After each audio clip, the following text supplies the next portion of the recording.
Estamos en vivo a través de la cuenta de la Corriente Revolucionaria Bolívar y Zamora en Facebook. Esto es Sin Fronteras, un espacio para el debate, un espacio para el diálogo entre la gente que en distintos espacios del mundo está en lucha. Decimos Sin Fronteras, diálogos con la humanidad que lucha. El espacio lo conducimos mi persona, Eduardo Viloria Daboín, que soy responsable nacional de comunicación de la Corriente Revolucionaria Bolívar y Zamora, y la compañera Zuleima Vergel, integrante del equipo de Relaciones Internacionales de la Corriente. ¿Cómo está, Zuleima? Buenas noches.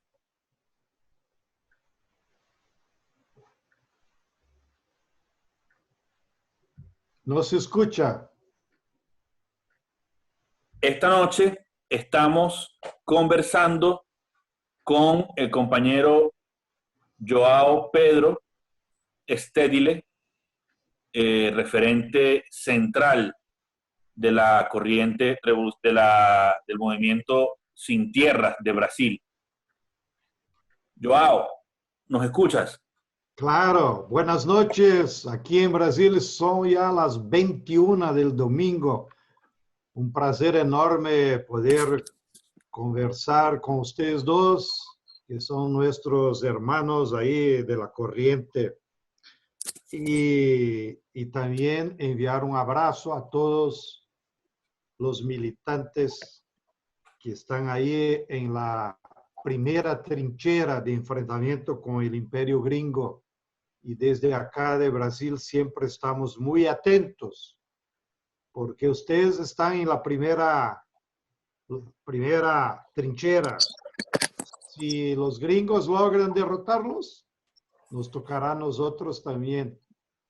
Entonces, quiero aprovechar para enviar un gran abrazo a cada uno y cada una de todos los militantes que están ahí en la lucha en Venezuela.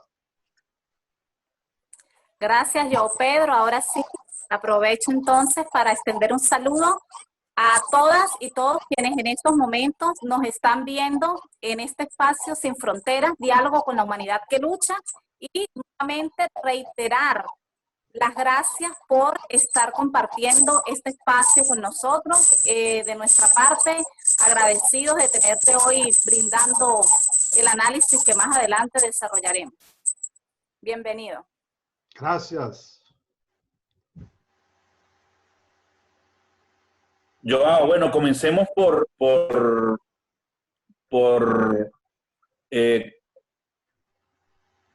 hablar del primer tema que tenemos planteado. El primer tema es la situación política de Brasil. Estamos, bueno, bastante interesados. Brasil es un país sumamente importante en el escenario geopolítico del continente. Es muy importante tener información directa, cercana y con un análisis como el que puedan realizar ustedes en el MST acerca de la actual situación política en Brasil. Hemos visto algunas avanzadas, algunos intentos del presidente Jair Bolsonaro para golpear la institucionalidad democrática en Brasil. Hay otros eventos que tienen que ver con la renuncia de este ministro que ha sido como clave en el proceso de asedio a la democracia en Brasil. Y queríamos conocer tu análisis, tu opinión sobre esta situación, qué factores están en juego, cuál es el cuadro político en el que se está moviendo Brasil hoy en día. Muy bien. Miren, yo creo que para todos los militantes de las organizaciones políticas y de la clase trabajadora, no solo de Brasil, como de toda Latinoamérica, tenemos que tener una visión amplia del contexto de la lucha de clases en general, para no nos quedarnos solo con las apariencias, como decía Marx, sino ir a la esencia. Lo que pasa en Brasil ya es un cuadro de una grave crisis que viene desde 2014. Y esa crisis que se profundiza cada día, llegó a un punto que nosotros evaluamos como la peor crisis de toda la historia del pueblo brasileño en sus 520 años. Primero porque en el 2014 tuvimos la eclosión de una crisis económica resultante de la lógica del capitalismo dependiente que subordina nuestra economía. Frente a esa crisis económica, la burguesía trató de jugar todo el peso, todo el costo de esa crisis sobre las espaldas de la clase trabajadora. Y de ahí resultó el desempleo. Tenemos como 20-25% de la clase obrera desempleada, la precarización del trabajo. Sacaron todos los derechos históricos, laborales, previdenciarios que habíamos conquistado a lo largo del siglo XX. Y luego se transformó en una crisis social por todas esas mazelas que amplificaron aún más la desigualdad entre nuestra sociedad. Ustedes pueden imaginar ahí en Venezuela que los 6 ricazos, 6, llenan solo la mano, más ricos de Brasil, tienen una renta mayor do que el 50% de toda la población más pobre. Entonces, la desigualdad de acá se volvió un problema gravísimo. De ahí resultó una crisis política cuando la burguesía puso la culpa en el gobierno Dilma, que tenía ahí sus debilidades, pero la culpa de la crisis económica no es del gobierno Dilma, es de la naturaleza del capitalismo. Derrumbaron a Dilma sin ningún motivo.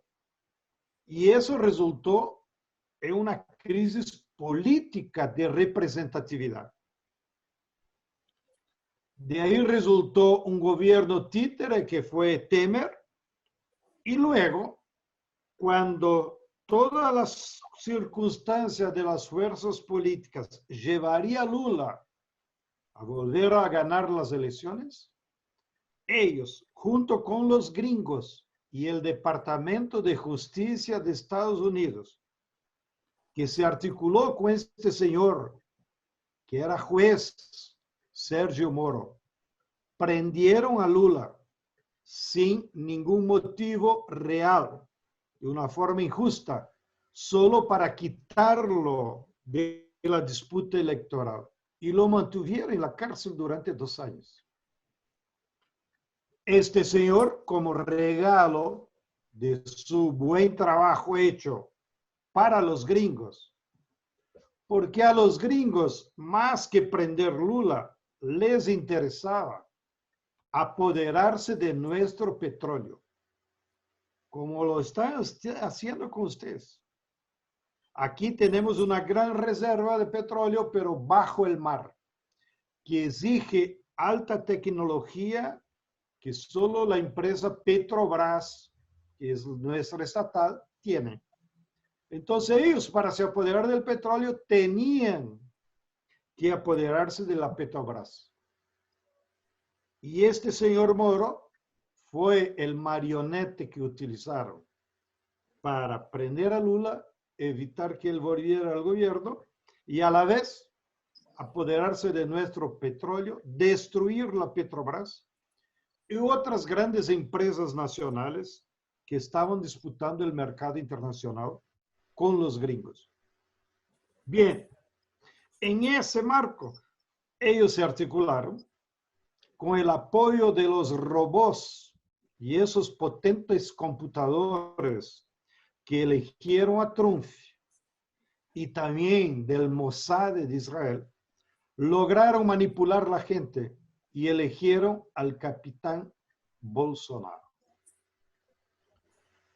Cuando todo parecía que estaba resuelto en su ecuación de apoderarse del Estado, alijar la izquierda y imponernos un plan económico ultra neoliberal, con el actual ministro de Economía que se llama Guedes y que es discípulo de la Escuela de Chicago, Estados Unidos, y que fue auxiliar del gobierno Pinochet. Así que todas sus clases prácticas tuvo en Chile de Pinochet. Entonces, ellos pasaron todo el año pasado felices, creyéndose que todo su plan estaba funcionando bien. Nosotros de la izquierda intentamos resistir, sobre todo el sector de maestros y estudiantes. Hicieron grandes movilizaciones el año pasado, pero la clase obrera fue muy aplastada y los campesinos también. Así que pasamos todo el año resistiendo, pero sin capacidad de hacer una gran reascenso del movimiento de masas. Es en este escenario que eclode entonces el coronavirus. Y el coronavirus viene con una fuerza tremenda que entonces desnuda toda esa podridumbre del gobierno maquiavélico que teníamos. ¿Y por qué el coronavirus amplificó entonces la crisis económica, social y política?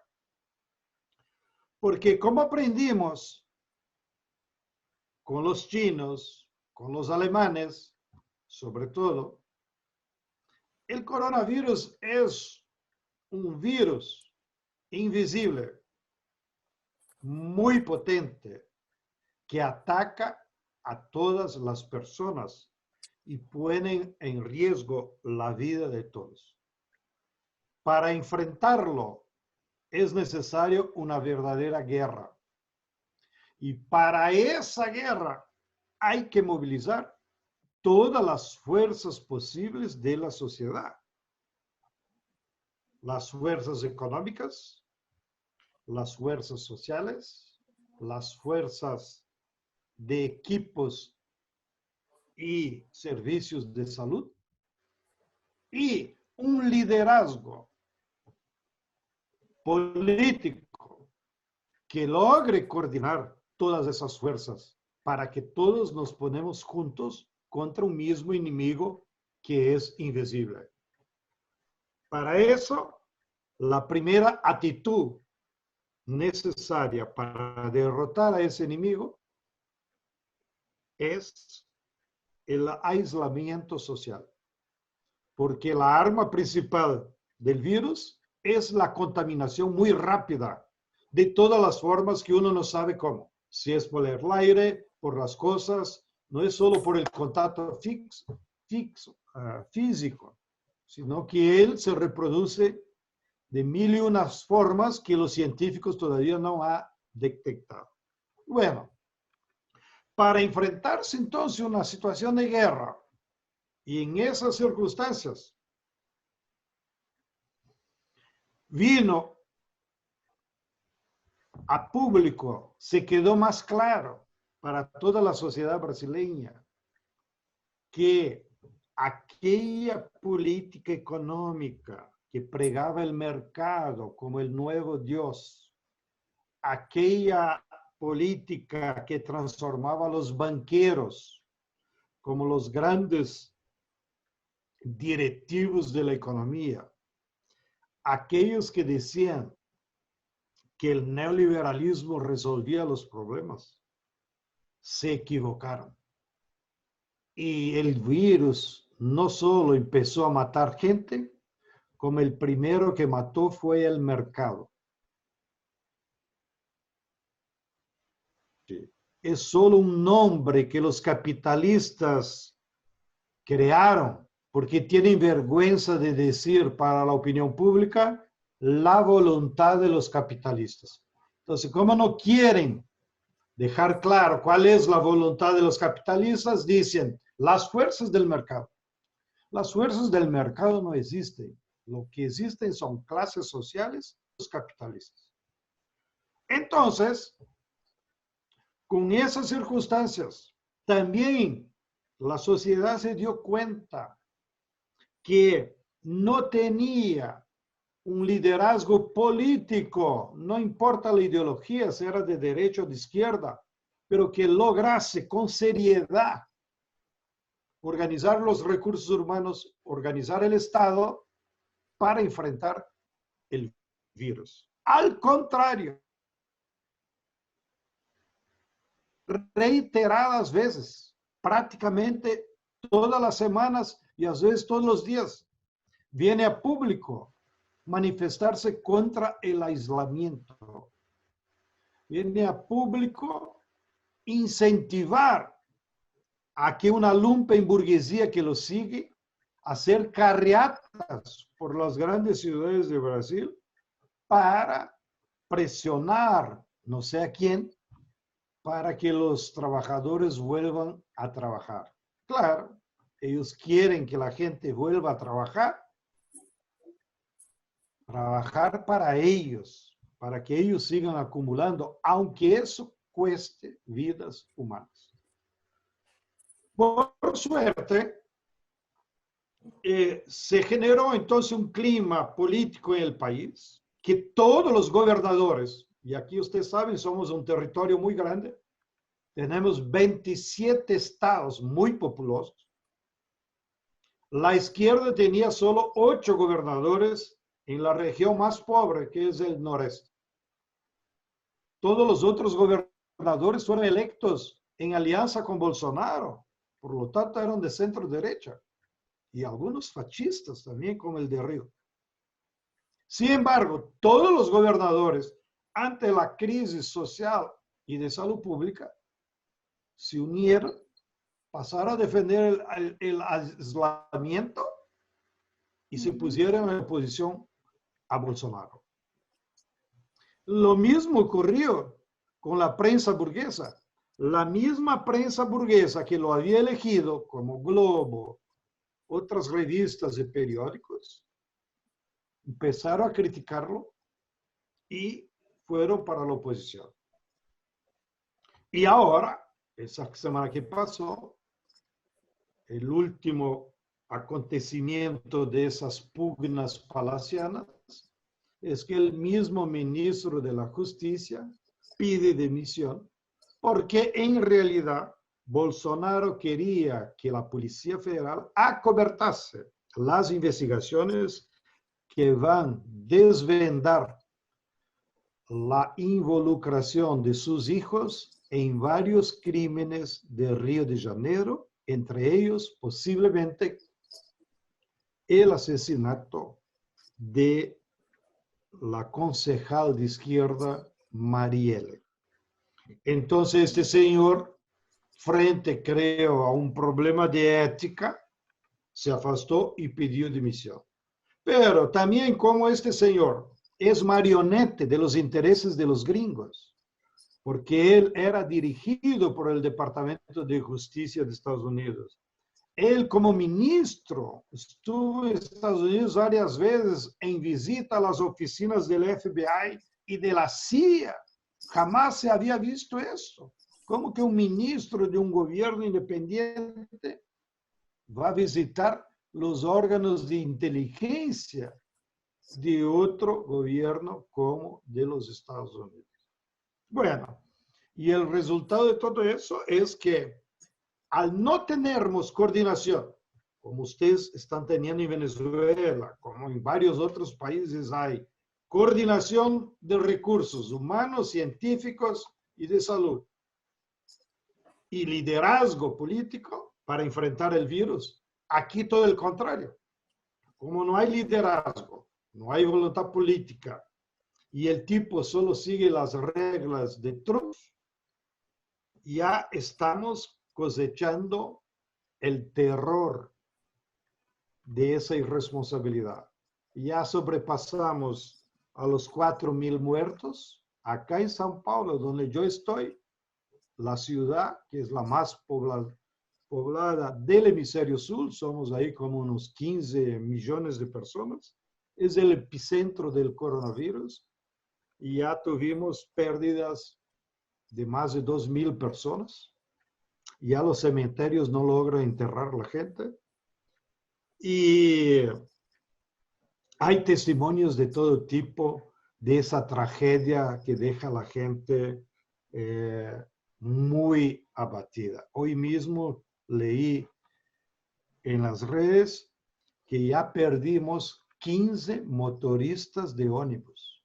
Entonces usted se imagina los pobres trabajadores que están obligados a tomar el ómnibus para ir a su trabajo porque los patrones no respetan el aislamiento. Ellos saben que los mismos motoristas de ómnibus pueden ser un vector de transmisión del virus y son también víctimas porque ya murieron 15 motoristas de ómnibus en nuestra ciudad. Entonces, el clima es muy complejo y el principal que yo quisiera que ustedes comprendiesen. Hoy tenemos un gobierno sin ninguna representación social. Es un gobierno totalmente tutelado por las Fuerzas Armadas. Comentaba esos días con amigos ahí de Venezuela y aquí, cuando Bolsonaro el viernes fue a la televisión con todo su ministerio, con pompa y circunstancia, como que para decir a la gente que él tenía apoyo de todos los ministros envergonzados, como decimos en el popular, con una cara de mierda. Pero entre los 20 ministros que había ahí, una sola mujer envergonzada. Por cierto, la ministra de Agricultura. Todos los otros hombres blancos, viejos, y 8 militares generales, que tuvieron incluso vergüenza de poner la farda para presentarse en esa foto para la nación. ¿Cuál va a ser la salida de esa crisis? Nadie sabe. Nadie sabe. ¿Por qué?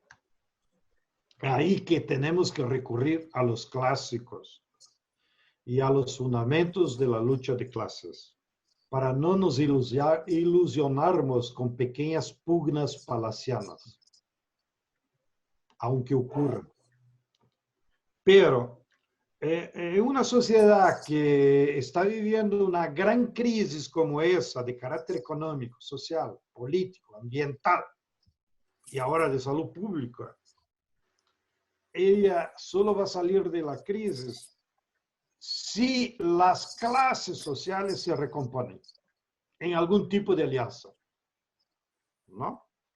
Y si hay un acuerdo entre clases sociales alrededor de un nuevo proyecto de país.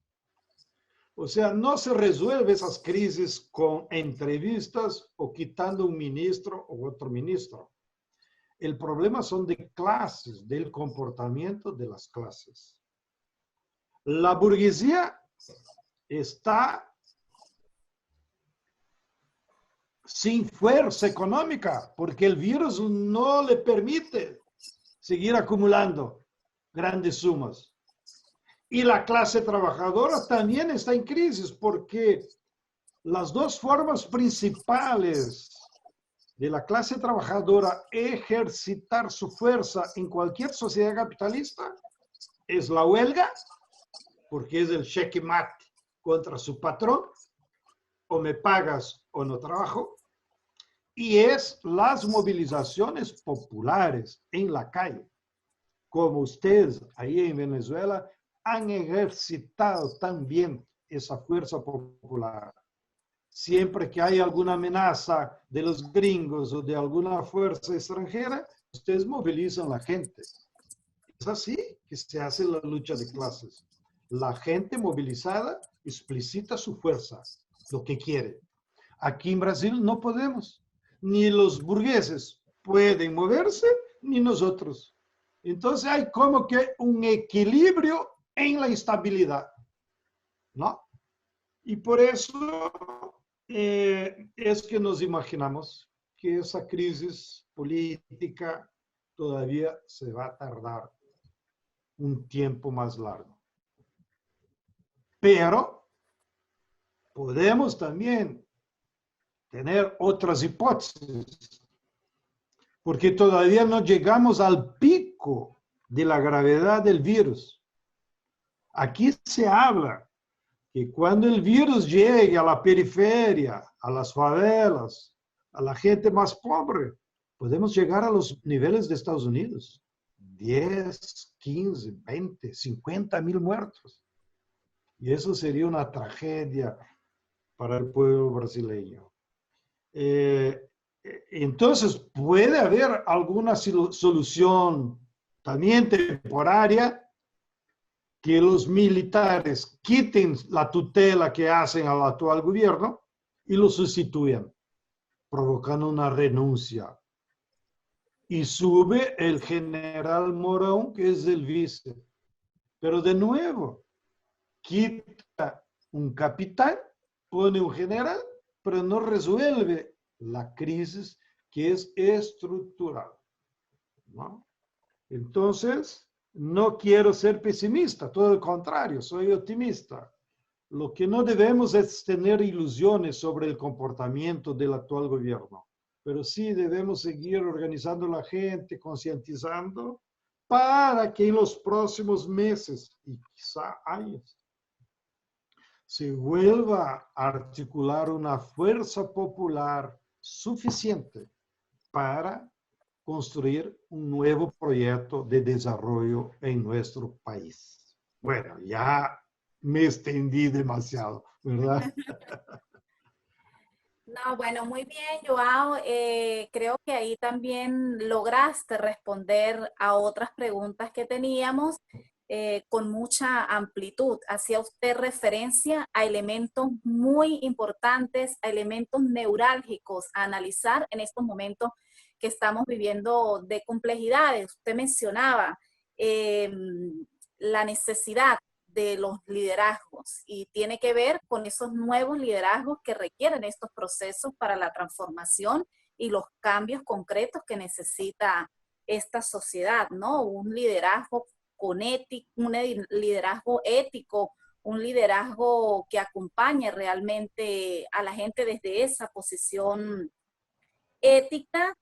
Y bueno, hacía referencia también usted a algo en lo cual nosotros coincidimos, en este caso como corriente, y es su análisis sobre hacia dónde apunta esto. Y ahí estamos de acuerdo, ¿no? En que por mucha utopía que tengamos, por mucha necesidad o por mucha anhelo que tengamos que la humanidad cambie, que la situación, el escenario político cambie, en la sociedad luego de la pandemia, también tenemos que verlo con mucho realismo revolucionario. Usted lo decía, ¿no?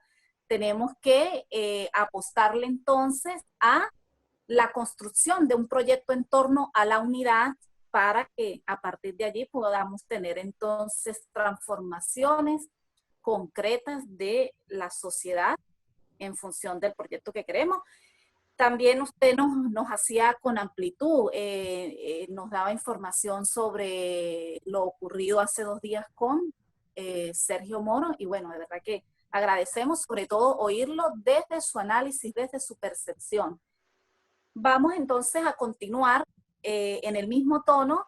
Queríamos preguntarte, ¿qué respuesta, luego de todo este escenario que usted nos está poniendo acá, qué respuesta dan ante ello las organizaciones políticas y sociales del sector popular y revolucionario en Brasil? Hemos estado viendo mucha acción, aunque estamos en cuarentena, hemos estado viendo cómo los movimientos sociales, en este caso el Movimiento Sin Tierra, el movimiento de pequeños agricultores, MPA, el movimiento afectados por represas y muchos más, que podríamos mencionar, han estado realizando un despliegue, ¿no?, en los territorios de acompañamiento, respetando, bueno, las medidas de prevención en medio de la cuarentena, pero que han estado allí. Entonces, ¿cómo usted puede hablarnos un poco sobre esto?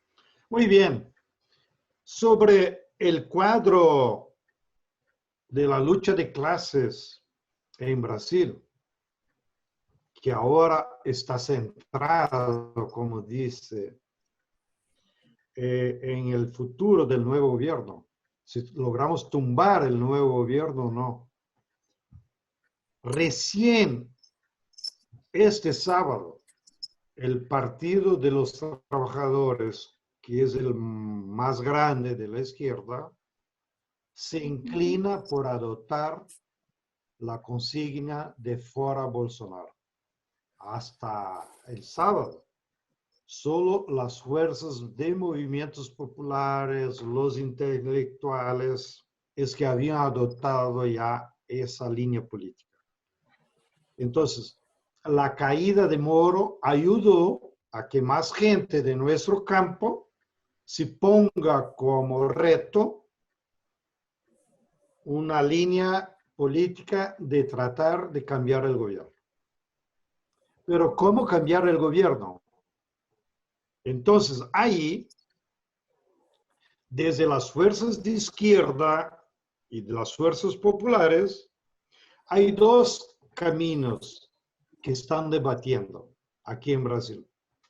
Hay un sector que dice, para tumbar el gobierno tenemos que construir una frente amplia con todos los que quieran y construir de ahí un gobierno de salvación nacional, ¿no? O sea, ese camino aceptaría la alianza con sectores de derecha y de centro derecha. Y hay otros sectores de los movimientos populares de la izquierda que dicen, sí, tenemos que cambiar el gobierno, pero el camino tiene que ser una frente única de izquierda. O sea, tratar de aglutinar más bien las fuerzas populares de la clase trabajadora, de los campesinos en general, de la sociedad progresista, digamos. Entonces, en ese momento, el debate político sobre el qué hacer en la política institucional está frente a esas dos disyuntivas. Y no está muy claro cuál de las dos es más viable, la más posible. Entonces, hay gentes entre nosotros que están con las dos posiciones, ¿no? Como que esperando que otras fuerzas se muevan para ver el desenlace. Porque, como te traté de explicar antes, es muy difícil construir frentes y alianzas si tú no tienes la arma principal, que es la movilización, ¿no?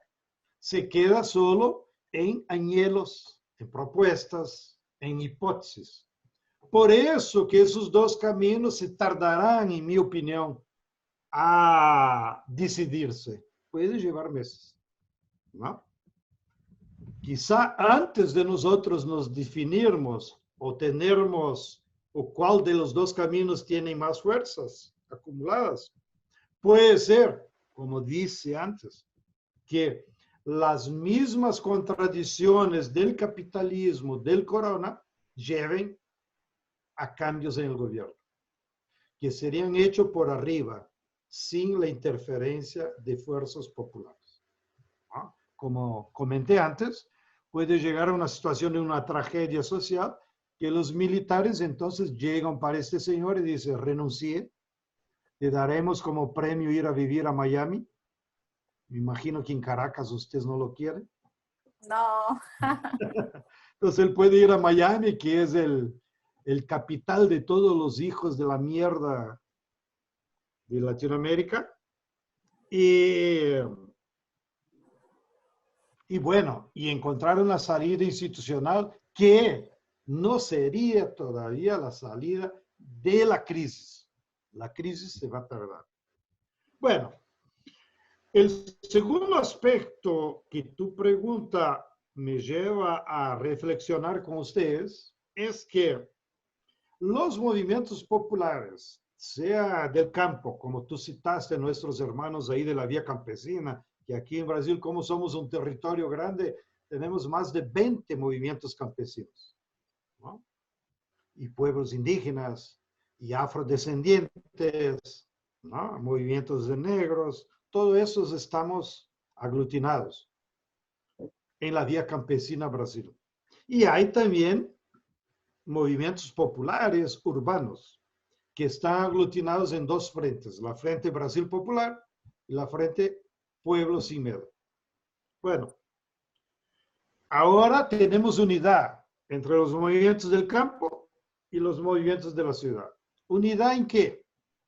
Aparte de la salida política que les comenté, lo que hemos compartido, reflexionado y tenemos unidad programática es que en esa etapa de la lucha de clases, nosotros deberíamos poner nuestras energías en la lucha ideológica, en la lucha de clases en su campo ideológico.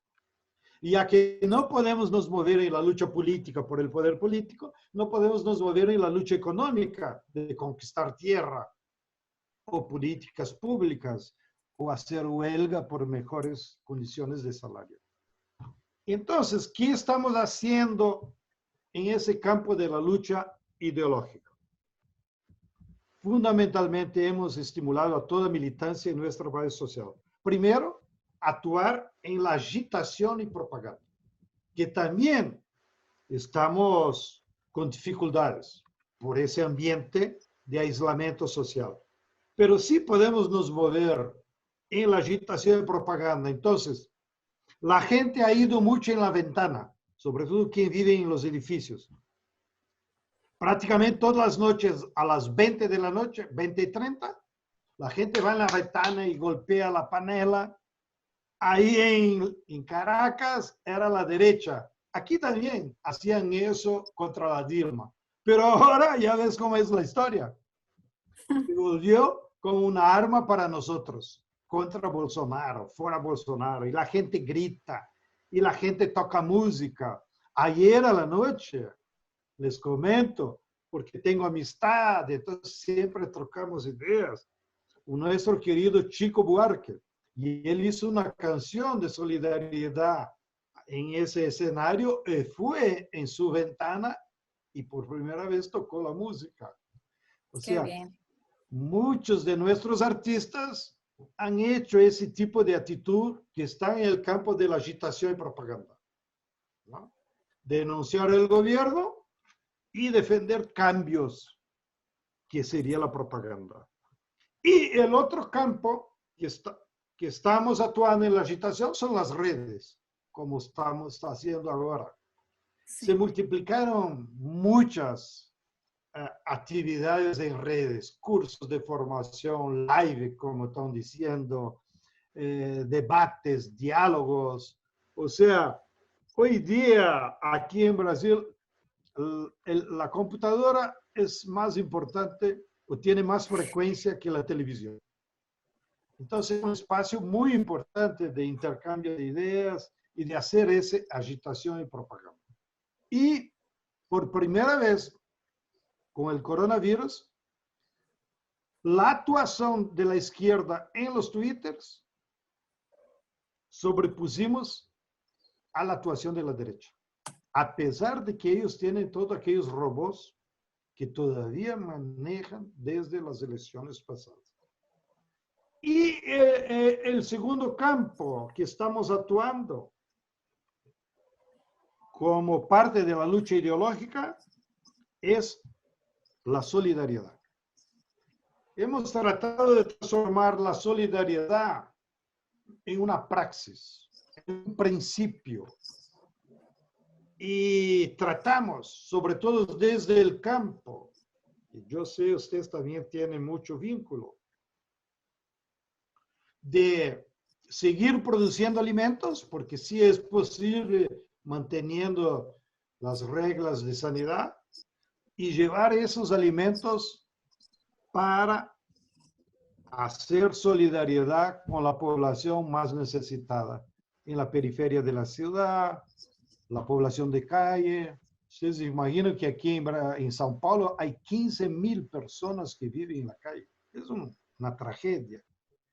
Entonces, los movimientos campesinos, sobre todo, se han tomado esa tarea, practicar la solidaridad, entregando alimentos a quien más necesita.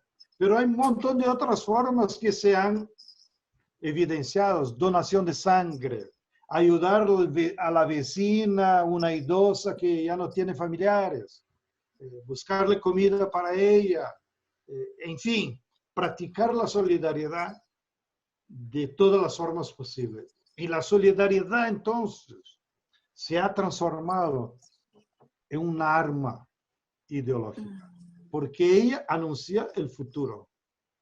Ya no será el mercado que nos va a salvar, ya no será el capital.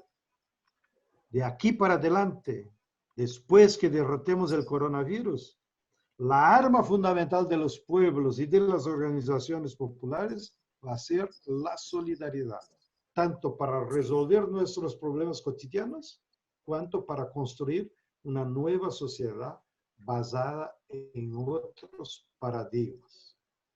¿Entendiste, Duena Zuleima? Muy bueno, magistral. ¿Qué pasa, hermana?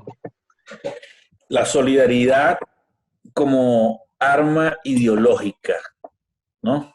Así es.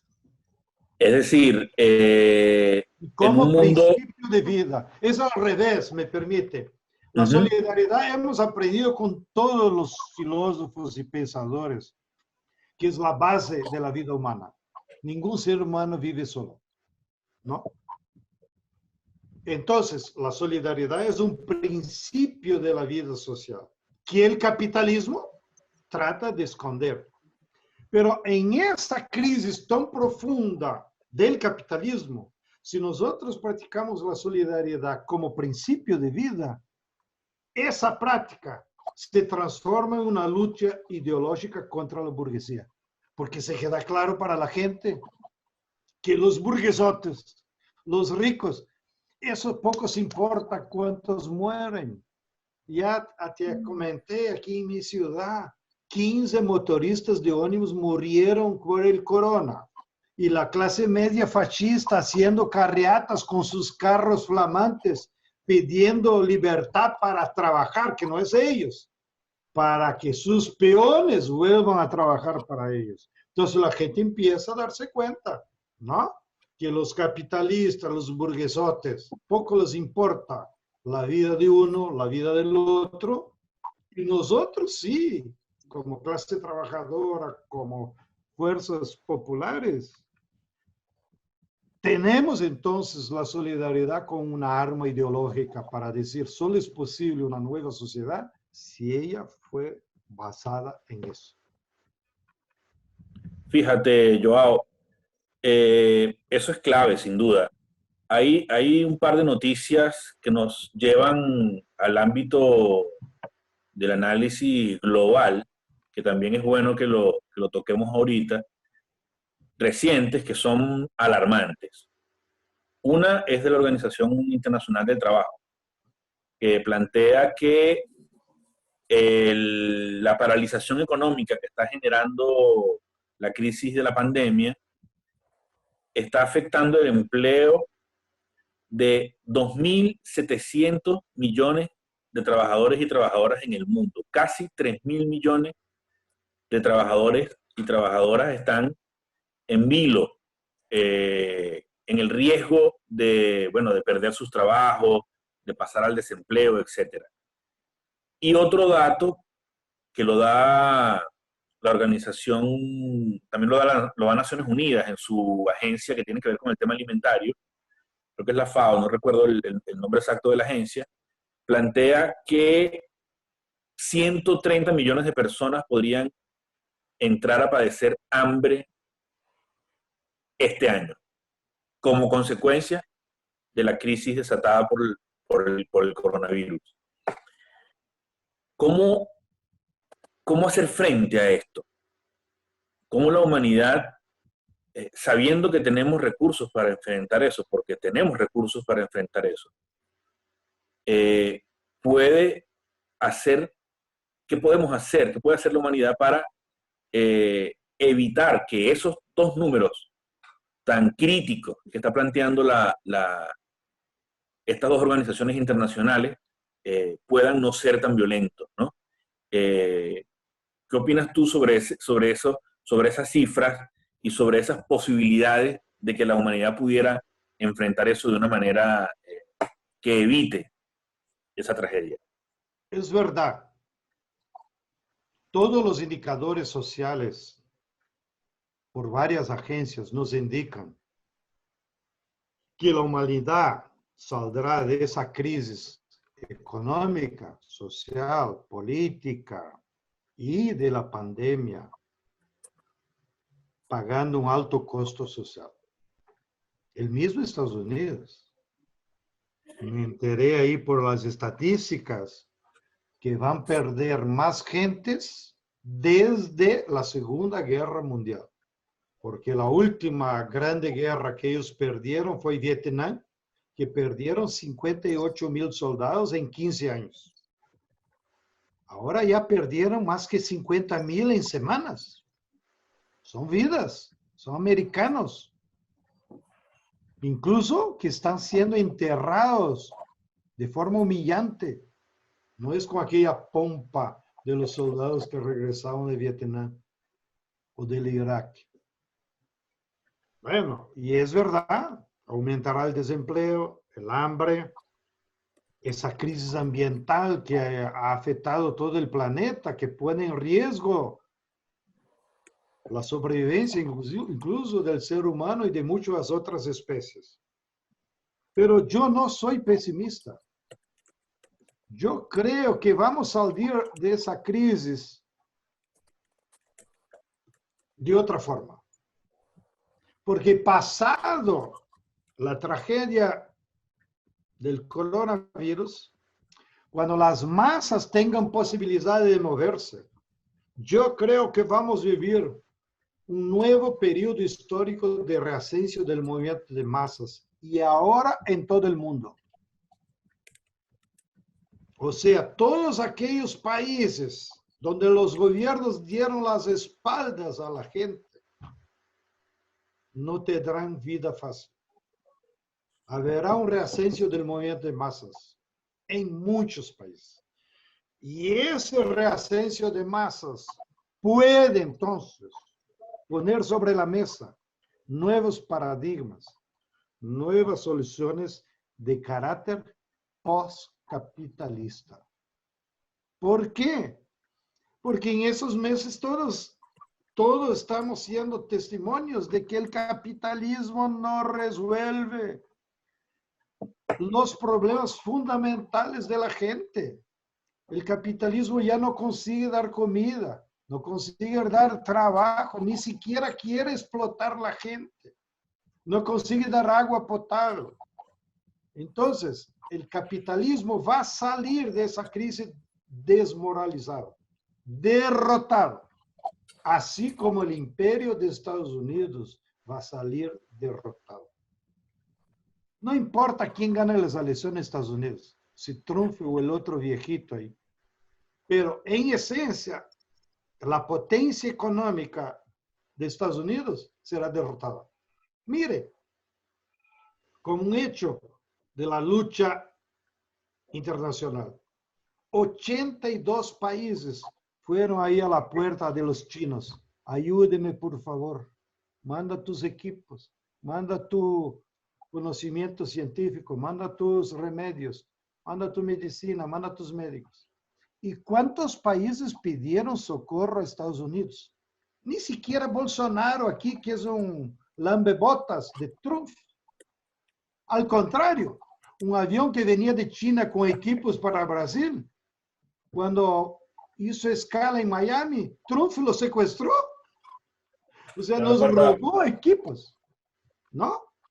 Entonces, todo eso son evidencias. Yo creo que en la articulación económica mundial habrá muchos cambios. el dólar ya no podrá ser la moneda internacional. El dólar es fruto de la correlación de fuerzas de la Segunda Guerra Mundial, que ahora acabó. Entonces, tendremos una nueva moneda internacional y esa altera correlación de fuerzas. Los organismos internacionales saldrán de esa crisis desmoralizados. ¿Quién habla de las Naciones Unidas? ¿Quién habla de OMC? Ni siquiera de la Organización Mundial de Salud. Los pobres viejitos ahí se volvieron como médicos, que a todas las tardes anuncian cuántos murieron. Pero la Organización Mundial de Salud no tuvo capacidad de articular políticas para salvar el pueblo, ¿no? Porque no tiene injerencia sobre los gobiernos nacionales. De la FAO, que nos dice respecto ahí del mundo campesino, peor todavía. Y eso que está un chino ahí de director general. Pero ¿qué hizo FAO para amenizar el hambre en todo el mundo? Nada. Bueno, entonces yo creo que el nuevo mundo, la nueva correlación de fuerzas que saldrá de ese, pondrá en la mesa por las fuerzas de las masas, y de ahí nuestra tarea principal será incentivar la movilización de masas en todo el mundo para poner sobre la mesa soluciones postcapitalistas. Vean, por ejemplo, hay desempleo, hay hambre, pero hay la propuesta de la renta básica universal. Mire, ¿quién diría tener un carnet patria en todo el mundo?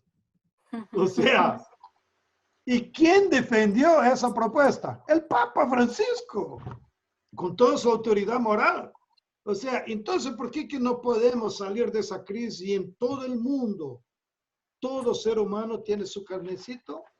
Por ser humano, yo tengo derecho a alimentación, a una renta básica universal. Que sea de $300, pero que sea para todos. Así como nuestro amigo Evo Morales, cuando estaba en la presidencia, se cansó de defender la idea de un pasaporte universal para que nuestras diferencias culturales o nacionales no sea impedimento para que los pueblos se muevan y no sean perseguidos por el color de la piel, o por su idioma, o por su origen étnico. Entonces yo veo que hay muchas ideas buenas que están ahí y que serán puestas sobre la mesa si logremos hacer el reascenso del movimiento de masas. Y él vendrá. Podrá venir incluso sin nosotros. Si tenemos capacidad de organizar, seremos los protagonistas. Pero si nos acomodamos en las instituciones, en nuestra vieja burocracia, no renovamos los métodos, es probable que otros liderazgos vendrán a liderar este pueblo que seguro no se quedará más en la casa esperando soluciones milagrosas. Bien, ya. Nos encanta, João Pedro, porque de verdad que tú logras responder incluso anticipadamente preguntas que teníamos para ti, entonces ahí nos manejamos es que muy como bien estás con eso. muy Entonces, cerquita bueno, aquí de la computadora, leo tus pensamientos. Está bien, está bien.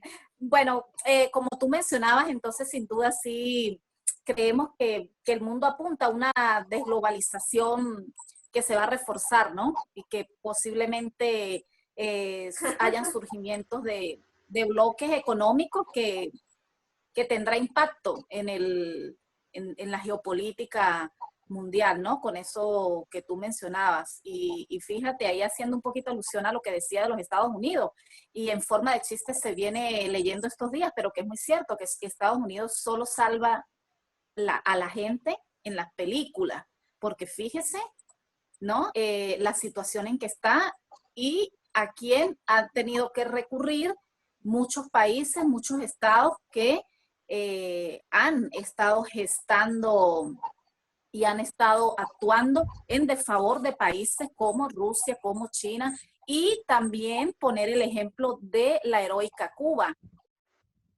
Y todos los países que han acudido a Cuba, el gran trabajo y la gran labor que está haciendo Cuba ahorita con el despliegue de médicos cubanos, de insumos médicos, eso también queda muy evidenciado entonces de la incapacidad y de la inacción de los Estados Unidos y de muchos otros estados europeos para un abordaje correcto de la pandemia, ¿no?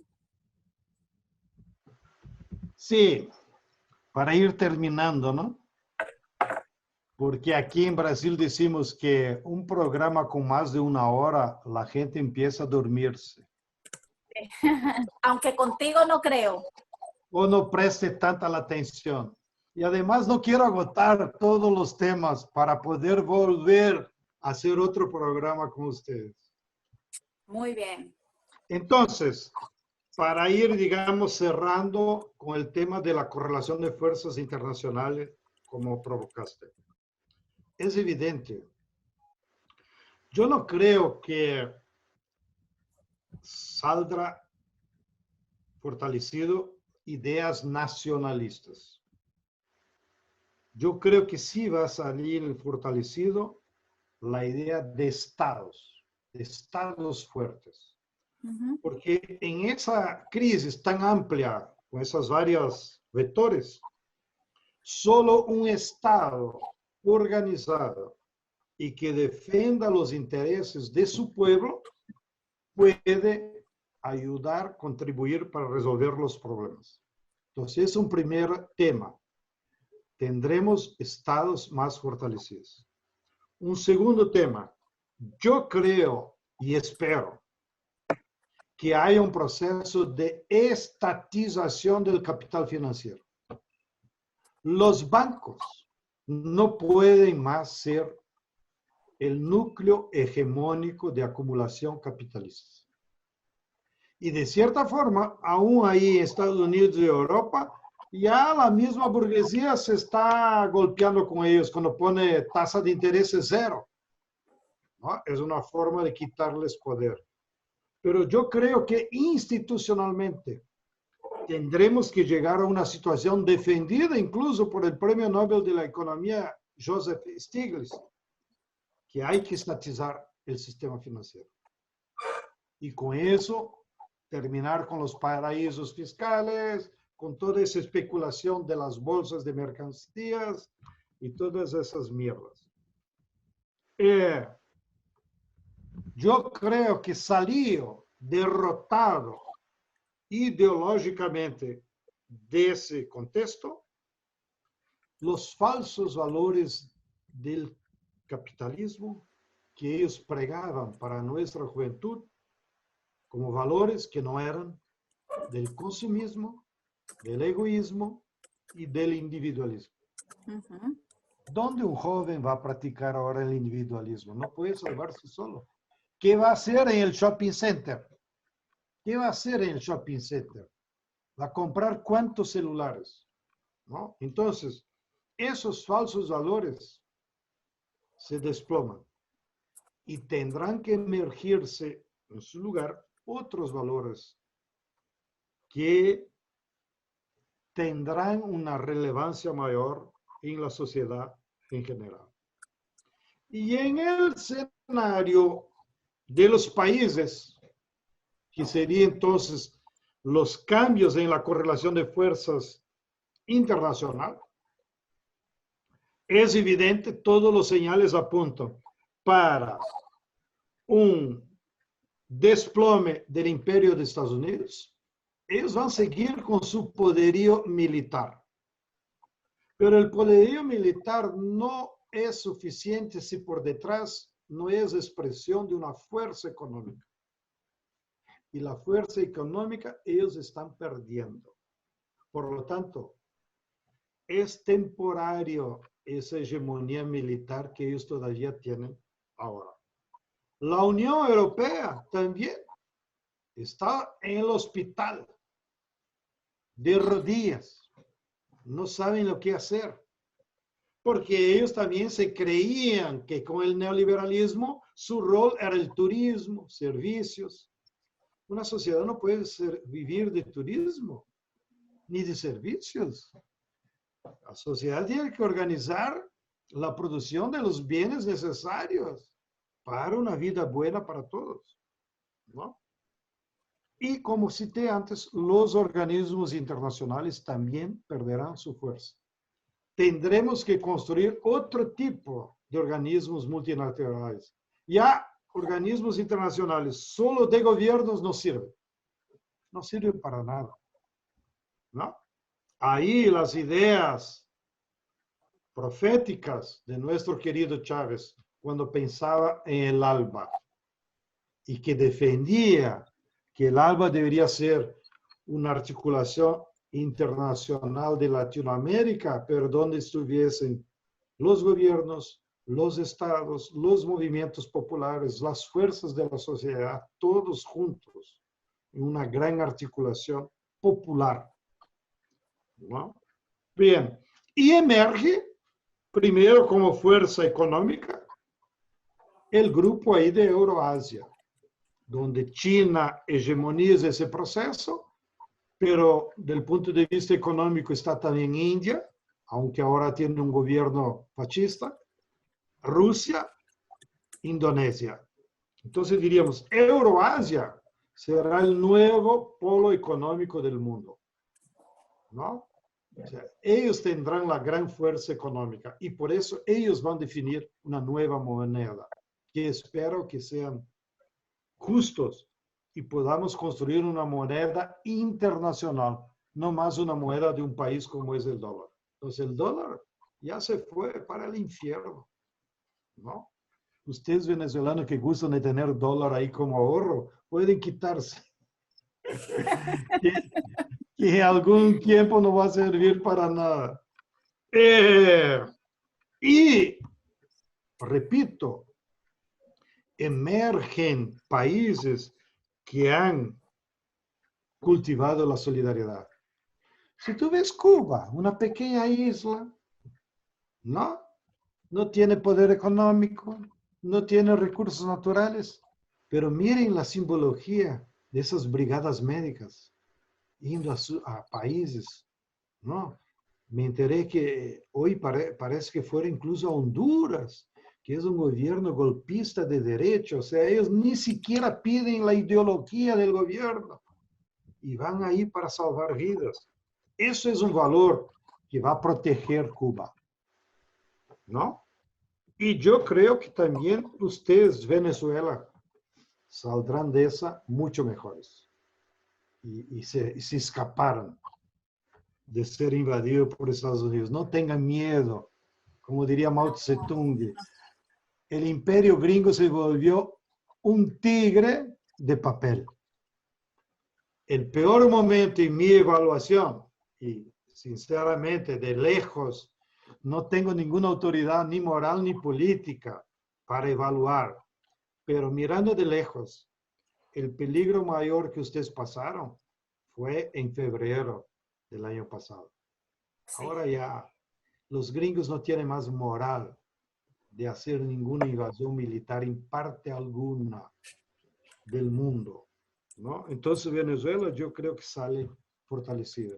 Y como gaucho y latinoamericano, yo creo que a pesar de la edad, tendrá mucho más fuerza moral para el periodo postcapitalista el rol del Papa Francisco, porque el tipo se ha comportado de una forma impresionante, defendiendo ideas, propuestas, principios que, digamos, van más allá de una doctrina de la iglesia. El tipo se ha transformado como un líder de la humanidad por los principios y las ideas que viene defendiendo. Yo creo que aquella homilía que él leyó solo en la Pascua fue el espíritu de Chávez que bajó en él y salió por su lengua. porque las ideas eran las mismas, hombre. Tú te reís porque es así, ¿no? Entonces eso es también alentos, ¿no? Que nos dejan más optimistas para el proceso que vendrá. Y yo soy optimista y espero que ustedes también sean. Bien, agradezco enormemente el espacio que me han dado. Ya estamos a más de una hora y espero verlos y reflexionar sobre otros puntos de aquí a algunas semanas. Y ustedes mantengan esos programas, que también es un buen espacio de hacer lucha ideológica, con esos espacios de formación de nuestra militancia que acá también estamos tratando de hacer. Un gran abrazo a todos. Gracias, yo Pedro. Bueno, de verdad que habían algunas preguntas de interacción del público, pero como tú lees los pensamientos, fueron respondidas. De verdad que te nos adelantaste y logras responder las preguntas que estaban previstas. De nuestra parte, Joao Pedro, bueno, un saludo fraterno desde la Corriente Revolucionaria Bolívar y Zamora, un abrazo al pueblo brasileño que está dando esa pelea también por desmontar ese sistema salvaje, y al Bolsonaro. Y bueno, de verdad que un placer haber contado con esa gran capacidad que tienes y esa lucidez para analizarnos la realidad desde la percepción tuya como, bueno, como referente de lucha por las causas justas en Latinoamérica. Estamos entonces por acá pendientes para cualquier otro espacio contigo. ¿Sí? Muchas gracias a ustedes y seguramente nos conectamos ahí por Edson, por los compas y seguiremos con otras charlas en otros momentos. Y también voy a ponerlos en contacto con nuestra gente para que ustedes hagan el mismo, de nos actualizar aquí en Brasil sobre la coyuntura de Venezuela. Muy bien, Joao. Eduardo. Bueno, esto fue la segunda edición de Sin Fronteras, Diálogos con la Humanidad que Lucha. Estuvimos conversando con Joao Pedro Estedile de Brasil, del Movimiento Sin Tierras, en una interesantísima exposición sobre la situación política de Brasil, sobre la situación de la pandemia en Brasil, reflexiones sobre la actual situación del mundo, reflexiones muy importantes sobre el post-pandemia, sobre lo que puede venir en el mundo y lo que tenemos que esforzarnos por empujar en el mundo para que podamos abrir y seguir abriendo caminos por una humanidad más humana. Me quedo, Joao, con muchas reflexiones, con muchas ideas, y hay algo central, creo, que me gustaría recordar antes de despedir. El planteamiento de que se sostendrán y se mantendrán y quedan en pie los principios, los valores. Entonces eso refuerza la batalla de las ideas, la batalla por la percepción, la batalla por el sentido. Hacemos entonces, por ahí llegaron saludos de Estados Unidos, de Costa Rica, de Argentina, que estuvieron conectados en la transmisión. Y bueno, un gustazo poder haber estado conversando contigo. Saludos, Zuleima. Saludos a quienes nos escucharon a través de Facebook y nos vieron a través de Facebook. Será entonces hasta la próxima oportunidad que estemos en estos diálogos sin fronteras, diálogos con la humanidad que lucha. Hasta la próxima. Chao, chao, chao, Hasta la chao. próxima. Chao. Un abrazo.